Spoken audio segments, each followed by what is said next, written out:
Hello, my name is Jack Roy, and this is my final presentation for Environmental Science 101. What I am presenting on today is the impact of wind speed on cannabis indica flower yield. So my observations to start this came from noticing that the trees in the woods were swaying really intensely and almost starting to snap, but they weren't, which led me to understand that these trees were actually producing a hormone that would allow certain parts of the tree to become stronger and therefore allow them to go even further in their swaying. Um, this then led me to think about how wind might affect cannabis, something that has recently been booming in its appearance in our everyday life, as it has recently been legalized in multiple states, almost most of them in the United States. Um, and I was wondering how that wind exposure would affect the flower yield in cannabis cultivation, which could be a critical factor for commercial growers to aim for maximizing their profits. Um, So, my hypothesis today for this presentation was, does increasing artificial wind speeds improve the flower yield of cannabis indica in a commercial grow setting? So, research shows that moderate wind exposure in plants stimulate natural stress, as I had talked about before with the hormone release, that is a form of natural stress that was being let out, promoting stronger stems, enhancing nutrient transportation, as well as allowing it to grow larger. Studies on plants in natural environments indicate that exposure to gentle wind also increases its growth. However, excessive wind can lead to stunted growth or damage, such as broken stems, leaf tearing, or even windburn.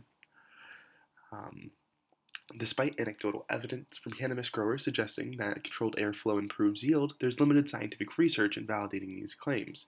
The gap in literature emphasizes the need for structured experiments to explore how varying wind speeds might affect cannabis flower production. My hypothesis is that based on existing observations and research, I hypothesize that cannabis indica plants exposed to moderate artificial wind speeds will produce higher flower yields than exposed to those with either low or high wind speeds. The materials needed for this study is cannabis indica seeds from the same genetic batch, ensuring consistency throughout all of the plants. 5-gallon pots with standardized soil. An adjustable fan with variable wind speed settings that is able to be measured. That will be measured using an anemometer or an anemometer to precisely measure these speeds. You will also need a thermometer and a hygrometer to monitor the temperature and humidity of the growing area. You will need a watering system for uniform irrigation.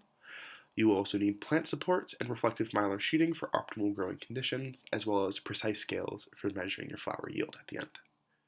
For our methods and procedures, you'll start off in planting, which is phase 1 during week 1, where the seeds will be planted in identical 5-gallon pots with standardized soil. The environmental factors such as light, temperature, and humidity will be maintained consistently using LED grow lights, thermostats, and hygrometers. Phase 2, which occurs during week 1 to 6, is the vegetative growth, where plants will grow into the vegetative stage and be monitored for height, number of leaves, and overall well-being. Phase 3, where wind exposure comes in, weeks 6 to 12, plants will be divided into 3 groups: low, medium, and high wind speeds, where our low wind speed is 0.5 meters per second, our medium is 1 meter per second, and our high wind speed is 1.5 meters per second. You will need adjustable fans that will provide airflow for the fixed period of 12 hours each day. Wind speeds will be measured and regulated with an anemometer to ensure consistency. Weekly monitoring will include plant height, leaf count, signs of wind stress, such as windburn previously stated.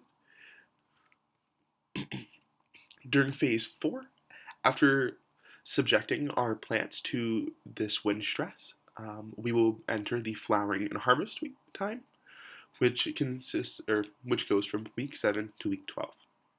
Wind treatment will continue during the flowering stage, with other environmental conditions held constant, such as switching our lights over from a 18-hour cycle to a 12-hour cycle. We will also, at approximately 12 at full maturity, approximately 12 weeks in Flowers will be carefully harvested and weighed using precision scale. As you can see here, we will not be doing any of the curing or drying process. This is a fully wet weight tested. The reason why this is okay compared to just doing normal dry, even though we could have a disparity in the actual weight of it, is because all of the plants have been precisely done in the very same way. The only difference is the wind speed itself, so therefore weighing it wet will still provide consistent data for us. So for an analysis of the data, this experiment, though it will not be conducted, hypothetical data analysis would involve comparing the average flower yield for each of the wind speed groups with this wet weight. Statistical tests would be then used to identify the significant differences and determine optimal wind speed for maximizing yield. Excuse me. In conclusion, this experiment highlights the process of scientific inquiry, beginning with a simple observation and following through with a structured approach. The scientific method guided every step of this, from developing the hypothesis to designing the controlled experiment, and finally subjecting the data to analysis. Thank you so much for taking the time to listen to my impression. My apologies. Thank you so much for taking the time to listen to my presentation. Have a wonderful day.